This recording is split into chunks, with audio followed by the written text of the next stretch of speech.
Assalamu alaikum. So students, welcome to my YouTube channel.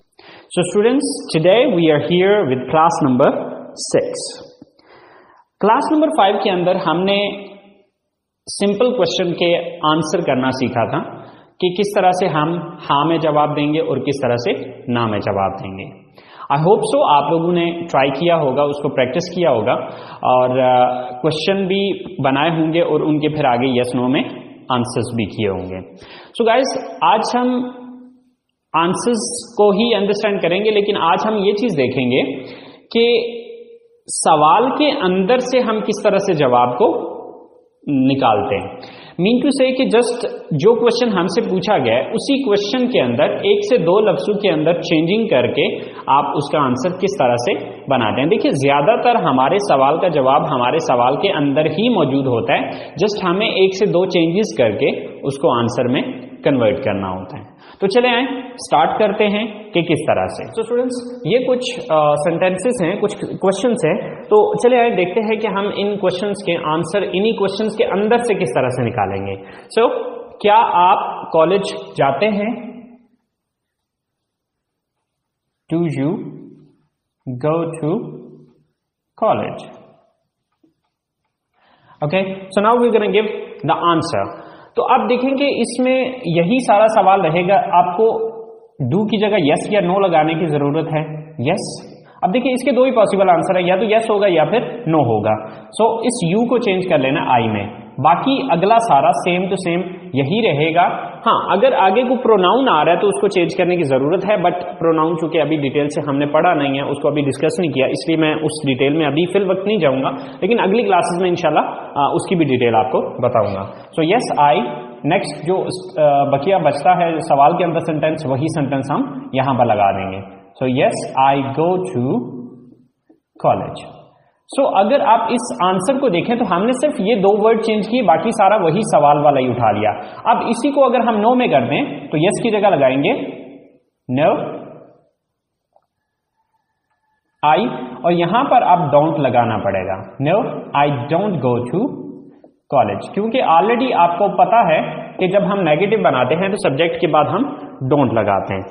So next question, क्या मैं English बोलता हूं? Do I speak English?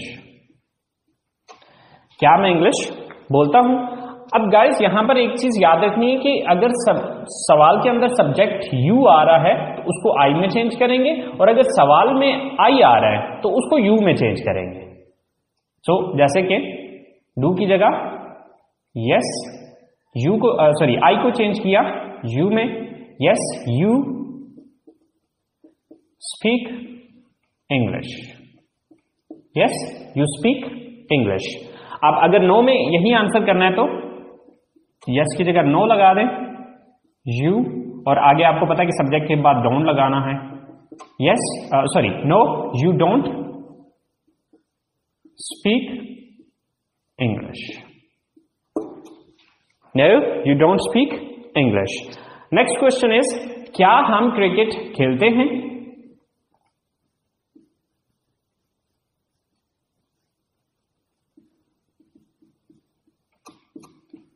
Do we play cricket?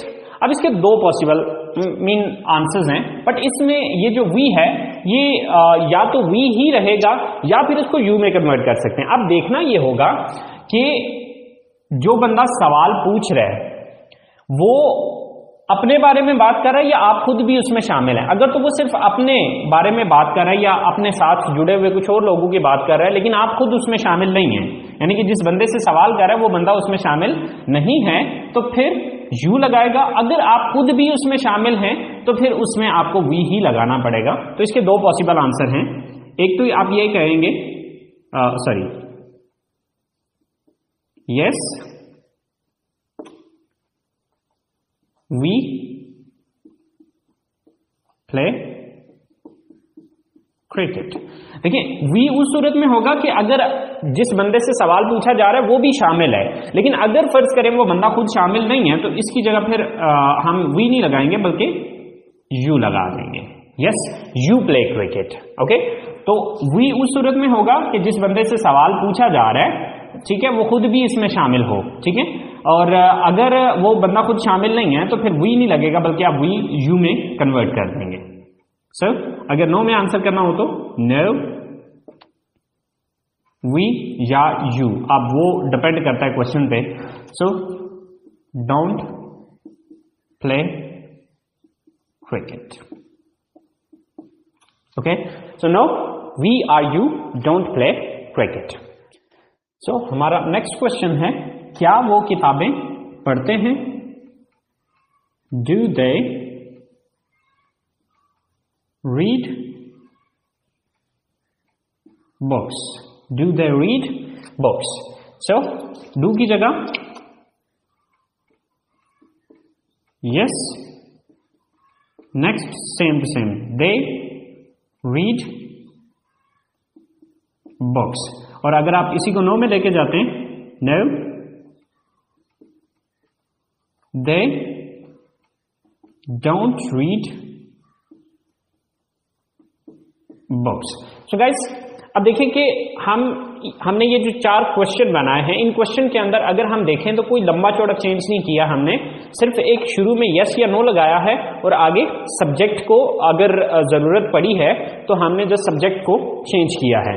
अब आगे मैं आपको ये चीज भी बता देता हूं कि कौन कौन से सब्जेक्ट किस में चेंज होंगे और कौन से सब्जेक्ट चेंज नहीं होंगे। सो स्टूडेंट्स, ये वो वर्ड हैं जो कि आपके अगर सवाल के अंदर आ रहे हों तो आप उनको इनमें चेंज कर देंगे। अगर आपके सवाल के अंदर यू आ रहा है तो उसको आप आई में चेंज कर सकते हैं या फिर वी में चेंज कर सकते हैं। अब देखना ये होगा कि सवाल आप अकेले के बारे में पूछा गया या आप 2 या 2 से ज्यादा लोग हैं। अगर अकेले हैं तो आई यूज करेंगे जवाब में, और अगर 2 या 2 से ज्यादा लोग हैं तो फिर वी यूज करेंगे।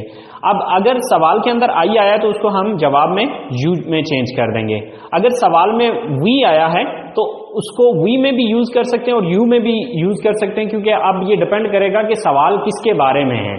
यानी कि सवाल जो है वो जो बंदा पूछ रहा है वो सिर्फ अपने बारे में पूछ रहा है या उसने आपको भी शामिल किया। अगर सिर्फ अपने बारे में पूछ रहा है तो आप यू का वर्ड यूज करेंगे, और अगर आपको भी साथ शामिल किया है तो फिर वी का वर्ड यूज होगा। अगर सवाल में योर आ रहा हो तो उसको माई में भी चेंज किया जा सकता है और अर में भी चेंज किया जा सकता है। अगर सवाल में माई आ रहा हो तो उसको योर में चेंज किया जाएगा, और अगर सवाल में अर आ रहा हो तो जवाब में योर या अर इस्तेमाल होगा। स्टूडेंट्स, अगर इनमें से कोई सब्जेक्ट आ रहा है तो फिर इनको चेंज करने की जरूरत नहीं है, सिर्फ आपने यस या नो क्वेश्चन के अंदर लगाना है। बाकी जो अगली स्टेटमेंट है या अगला जो सेंटेंस है उसको सेम एज इट इज जिस तरह वहां पर दिया गया सवाल के अंदर बिल्कुल सेम टू सेम वही आपने इस्तेमाल करना है। सो आई होप सो स्टूडेंट्स, आप लोगों को इस बात की समझ आ गई होगी। सो अब नेक्स्ट जो है वो मैं आप लोगों को 10 सवालात दे रहा हूं जिनके आपने यस नो में आंसर करने हैं, और ये आंसर आपने बिल्कुल वैसे ही करने हैं जो तरीकाकार मैंने आपको अभी समझाया है। सो स्टूडेंट्स, ये 10 सेंटेंसेस ये हैं, देख लें जरा। Do you watch TV? Do they learn English? Do we use the computer? Do I sit here? Do you live in this city? Do we go to mosque? Do they go for morning walk? Do Asim and Amir study in this college? Do they work in this factory? Do you visit different parks? So guys, in sentences को आपने English में convert करना है। तो इंशाल्लाह यही sentences जो है वो मैं अगली क्लास में बनाऊंगा। तो आपने अपने सेंटेंसेस देख लेने कि आया कि जो सेंटेंसेस मैंने बनाए और आपने बनाए आया कि वो सेम है या उसमें कोई कमी बेशी है। So guys, I hope so आप लोगों ने क्लास को एंजॉय किया होगा। सो प्लीज़ गाइज, अगर आप लोग इन वीडियो से कुछ सीख रहे हैं तो अपने दोस्तों को अपने जितने भी कॉन्टैक्ट्स हैं उनके साथ शेयर कीजिए इसको, ताकि आपके साथ साथ वो भी सीख सकें।